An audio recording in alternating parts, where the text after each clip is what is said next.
This is a collaboration between UCSD and NetApp. Before I begin, I would like to thank NetApp for opening their data to us, which makes this project possible. Okay, let me start with a question. How many of you have made mistakes when configuring your systems? Raise your hand if you did. Even you misconfigured other people's system, you can also raise your hand. Yes, many of you did. Thank you for your honesty. Don't worry, you are not alone. The data from a major storage vendor shows that configuration contributes to almost 1/3 of severe customer issues. Let me ask you one more question. How many of you think your configuration was your fault? Well, still a couple of people. Cool, you are really good users. Most of us think it is not our fault, right? We think developers should pay attention to these problems, and developers should be responsible for these problems. Unfortunately, many developers think misconfigurations are users' faults. Oftentimes, when a problem turns out to be caused by a misconfiguration, the developers just walk away, simply because it is not a bug in their software. It is a misconfiguration introduced by the user, and of course, user should suffer. So, however, in our project, we think users should not take all the blames. Indeed, configuration is a kind of user interface, just as the iPhone interface you guys love so much. Of course, configuration is an interface of much more complicated systems, such as server systems. Compared with the iPhone interface, the configuration file-based configuration interface is really messy and not user-friendly. So is it possible to improve the design of system configuration to make the task easier? This is exactly the goal of our project. So we have two concrete goals. First, we try to make systems react gracefully to misconfigurations. That means even if user misconfigure, your system cannot crash. You should tell user what's the problem and how to solve the problem. Basically, you should harden your systems against configuration errors. However, today's systems are vulnerable to misconfigurations. Our previous study on misconfiguration shows that 9 to 27% misconfiguration made the system fully unavailable. This is really not good. Our second goal is to make a configuration intuitive and less prone to errors. However, today's configuration design is far from this standard. Let's take a look at an example from a commercial storage system. So in this system, we have to configure an initiator name. And this initiator has a very strict constraint. Basically, it only allows lowercase letters. If the user includes some capital letters in its configuration, then it is an error.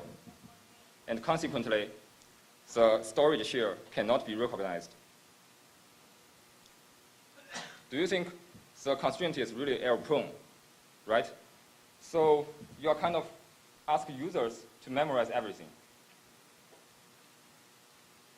Actually, several customers were confused by this error-prone constraint and made the same mistakes again and again.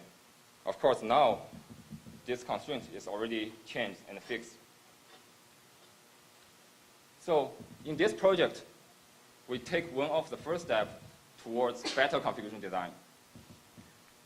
We built a tool called Spex to automatically infer configuration constraints by statically analyzing source code. But to leverage the automatically inferred constraints, we also built two use cases.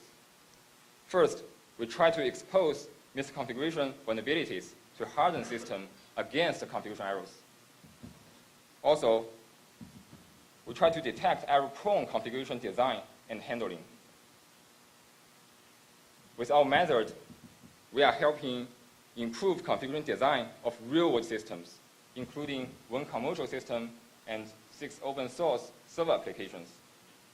We have exposed 743 misconfiguration vulnerabilities, and around half of them have been fixed or confirmed by the developers. Also, we have detected 112 error-prone configuration constraints, and 80 of them have been fixed. During our projects, we are actively interacting with developers from both the commercial company and also the open source community. Of course, we have many positive experience. We work together with Squid to improve their configuration parsing library, and this benefits more than 150 configuration parameters. But we also have many negative feedback. So in this presentation, I will share with you both the positive and the negative experience. Let's first look at our tool, Spex. Spex take input as a program source code, and it outputs a set of configuration constraints that are defined as correctness rules developers expect their users to follow. Spex has 2 main components, the mapping engine and the inference engine. The mapping engine is used to link configuration parameter to program variables. In this example, it maps the configuration parameter max threads to the program variable thread number. So if you set max thread to 50 in your configuration file, the 50 will be stored in the thread number variable. So basically, the mapping engine gives you a set of program variables that initially store the configuration parameters value. So then the inference engine takes this value and do static analysis on source code. It looks at the data flow and the control flow passes of these program variables and try to figure out what is the real constraints. Let's first take a look at the mapping component. Mapping configuration parameters to program variable is non-trivial because different software projects use different mapping conventions. So we need some help from developers. We need some help to ask developers to annotate some information. Of course, if we ask developers to annotate every configuration parameter to variable mapping, then no one's going to use our tool, right? So we try to automate the process as much as possible so that the developers only provide the meta information. Fortunately, after investigating 18 software projects, we find all but one use one of the following mapping conventions. The most common one is called structure-based mapping. Basically, in this case, the software uses a data structure to maintain the mapping information from configuration parameter to program variable. And 9 out of 18 software projects use this mapping convention. Second, comparison-based mapping. So in this case, the system uses string comparison in its parsing function and trying to find the correct program variable to store the configuration parameters value. And in this case, we ask developers to annotate the parsing function. In our investigation, 4 out of 18 software projects use this convention. Third, container-based mapping. Basically, in this case, the software initially put every configuration information into a big container. And whenever you want the configuration parameters value, you call some getter functions to get the value back into your system. Usually, you use some third-party libraries. For example, I see the boosting library in C++ provided this kind of library to help you parse configuration files. And in our investigation, 4 out of 18 software projects use this convention. So in this presentation, I will mainly explain how we extract the mapping information from structure-based convention. Let us walk through a concrete example. This example is from Postgres.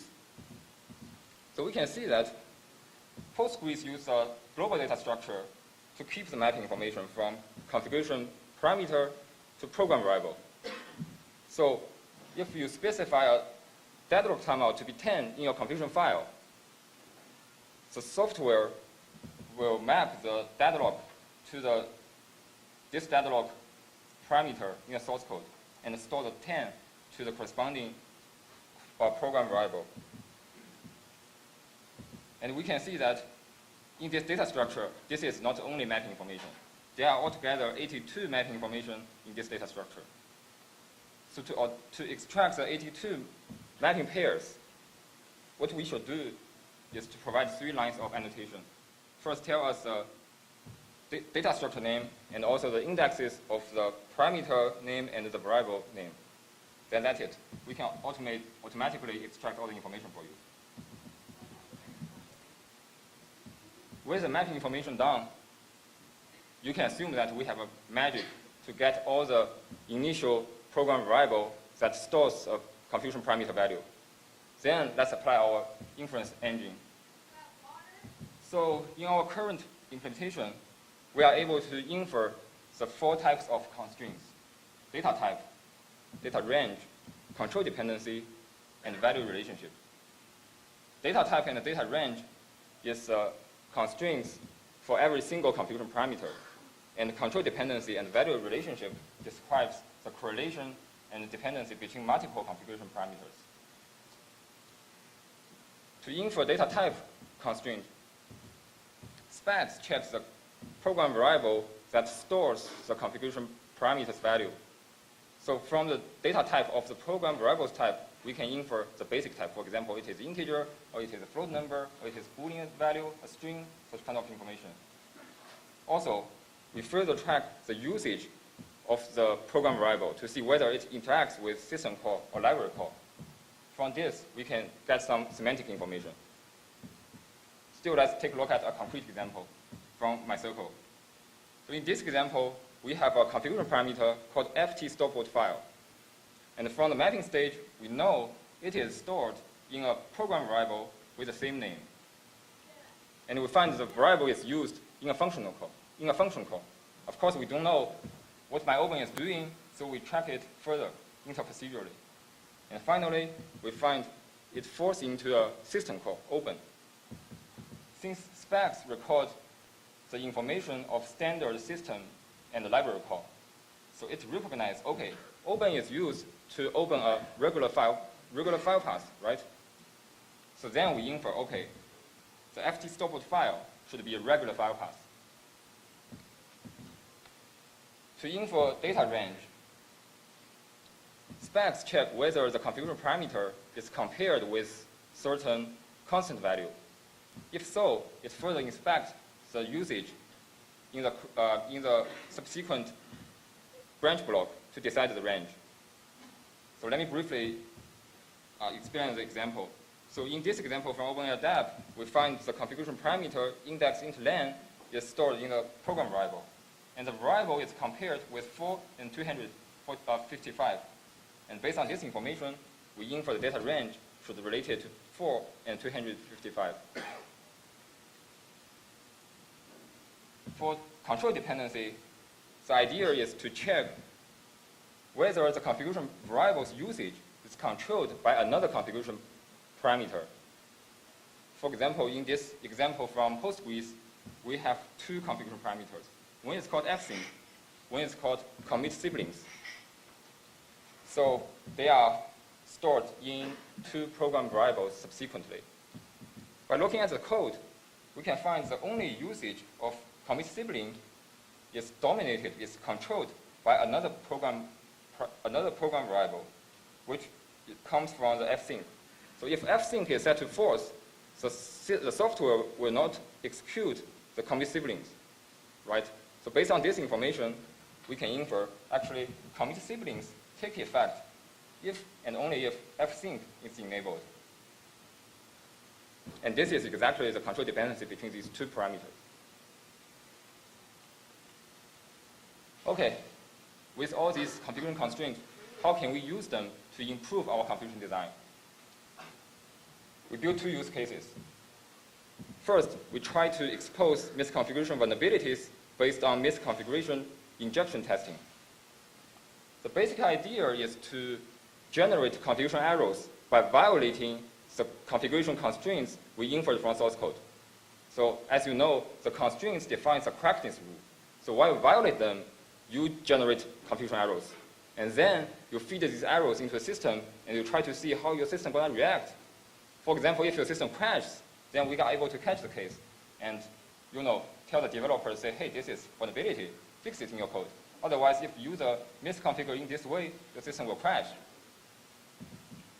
So you may notice that the key of the injection testing is how can you generate test cases so that they are efficient and effective to expose vulnerabilities. So our test generation is really centered with configuration constraint. So we build a test generation framework. Basically, it looks at every specific constraint, and it comes up with a rule that what kind of error it should generate and feed into the system. For example, if the configuration parameter is a file path, then it will generate invalid file passes, including non-existent file paths, directory paths, and also some privileged paths. I want to mention that to make it easy to extend, we implement in a plugin-based framework. So if you have some special rule you want to integrate in our system, you can write your own plugin. Of course, it's not that easy. Let's walk through a concrete example to see how we expose configuration vulnerabilities. So let's use the configuration constraint we infer together from the MySQL. So the constraint is ft stored file should be a file path, right? And now let's violate the constraint. We generate a configuration error. It is directory path instead of a regular file path. And now we start the server, and we find the server crash. Basically complains that I encounter a segmentation fault. I cannot work. Of course, this is a misconfiguration vulnerability that should be fixed by the developers in their code. The second use case is to detect error-prone configuration design and handling by evaluating whether the configuration constraint follows certain configuration interface design principles. Specifically, we are looking at the following 3 aspects. First, consistency. We should make sure that the configuration constraints should be designed in a consistent way so that users are not get confused. This includes the consistency of case sensitivity and parameter unit. Of course, we are checking inconsistency. Second, we are checking silent overruling. This means the system silently change users' configuration setting to some settings they think is correct. For example, you set it to be 100 megabyte, it changed to 100 gigabyte without telling you. This always confuses users. What happened inside the software, inside the system? In addition, we check whether some important constraints are documented in any form. For example, or user manuals, or log messages, or comments in configuration file. We evaluate our tools using 1 commercial storage system and 6 open source software.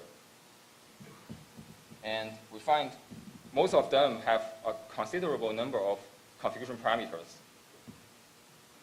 Also, the annotation efforts we required from developers are acceptable. Instead of except MySQL, the lines of annotation we require is less than 10 lines. MySQL is a little bit, they use some random data structure, so you have to annotate this data structure separately. This is the result of the exposed misconfiguration vulnerabilities.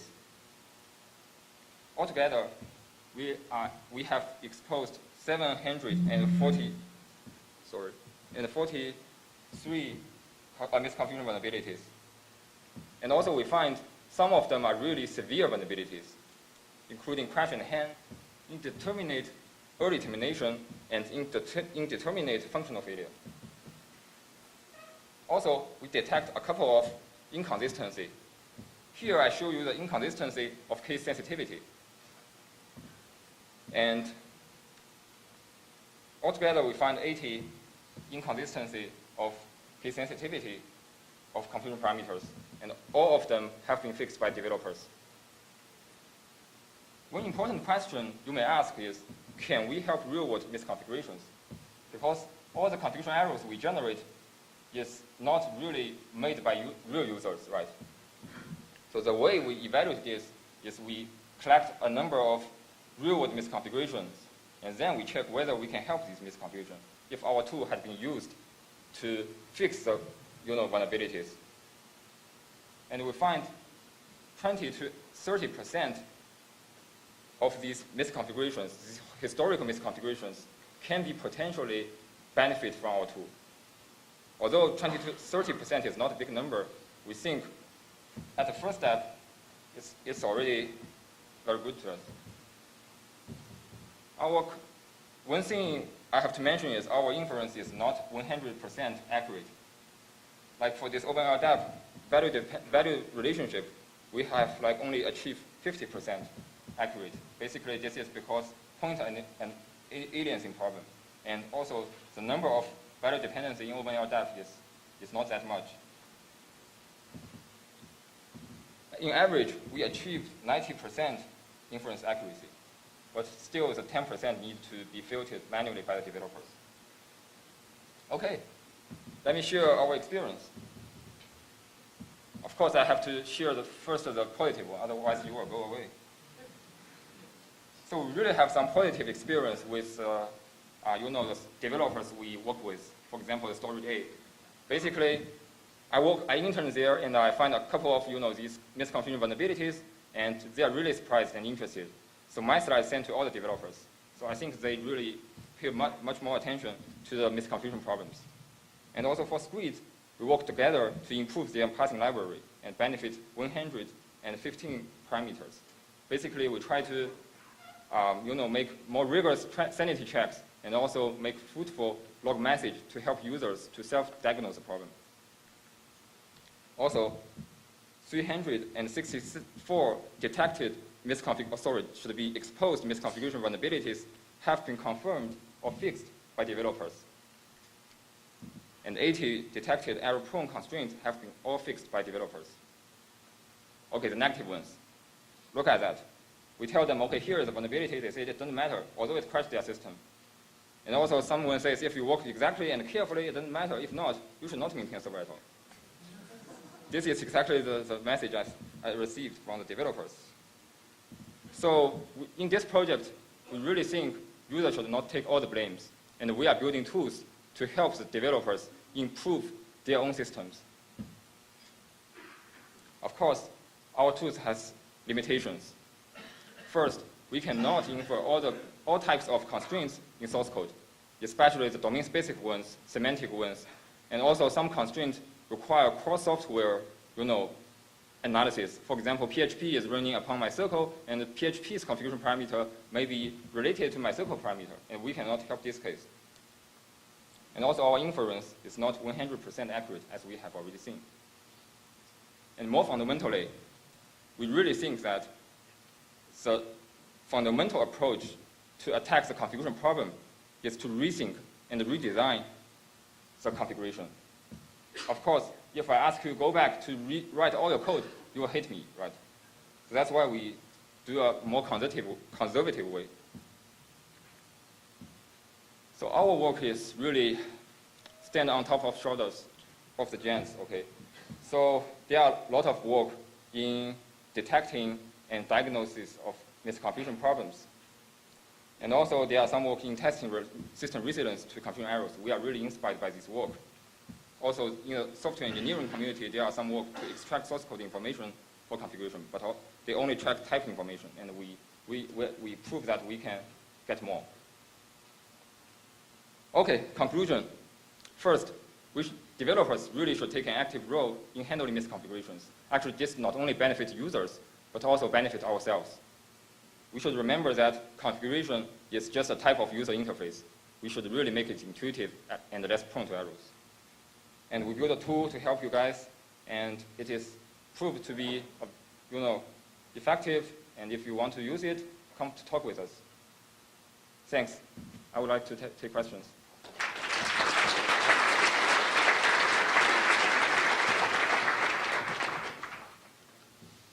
Okay, sure. So I'm Roger from CMU. So I guess in addition to the configuration problems you looked at in the study, there are configuration problems that might result in just say really degraded performance without violating any explicit constraint in your code. So I was wondering if you could comment on the applicability of this approach to those type of problems, and also since you had lots of data, how many problems look like that of the overall total? So I think it's really, really a good question. So actually, we do look at that. So as you said, our kind of vulnerabilities are all those that clearly violate the rules, right? There are a lot of level configuration setting also, make user confused or make a system crash, but they didn't clearly violate the rule. And we look at, this is the back slides, we look at the historical cases, and we try to figure out why we cannot help. And we find what you said is actually the constraints that, the misconfiguration that conform the constraints. And as you can see in the table, they occupy up to around 40%. And I do think this is an important problem to solve. Basically, to go to the good configuration state that, gives the system good state. Yeah. Thank you. Thank you. Let's take an online question. So, how do you make the spec understand all the library functions, such as open, to present valuable semantic constraints? Besides a string is used as file name and folder name, can you further infer constraints like the file or folder has to exist? Yeah, it's also a very good question. So the way we do it, we manually record all the system call and the library call. They are not that much, right? We use 1 week to record all the information in our database, serve as a knowledge base of Spex. And also the second question is can we infer these, whether a file folder has to be exist? We have no idea. Basically, this is kind of domain specific or more specific knowledge. And if we can basically add them, but for example, for our IP address, we can infer that this string is IP address. But if you say, hey, is it a class A IP address or it is class B IP address, we have no idea. So it requires more domain specific methods to further infer the information out. I think this is also a very good direction to go. Hello, I'm Dong Li from Sony University. I have a question. I'm a little bit lost. Like you said, you're inferring all the parameter requirements from the source code directly. But in example, you are given a commercial software. So I'm not familiar with that storage A, whether it's open source or not. It's a commercial storage system. I mean, is open source a requirement in your project? No. So basically, as I said, our tool, the input of our tool is program source code. So if you are a commercial company, of course, you have to give us source code. Otherwise, we cannot not analyze for you. But for open source, why we choose a lot of open source is because we can easily access the source code. So we do the open source stuff. Yeah, then my question is, can you infer the requirement directly from the binary? Like you are using... from the binary. Yeah, okay. You're using static analysis. So how about dynamic analysis? Yeah, so the way we do static analysis is because, it's cheap, right? We can easily, go all the passes, all the places to infer constraints. Of course, you can do dynamic analysis, and it's more accurate, but it's more expensive. I mean, this is a trade-off, depending on what you want to do. Okay, thank you. Okay, I think okay. That was the last question. Thank you. Thank you.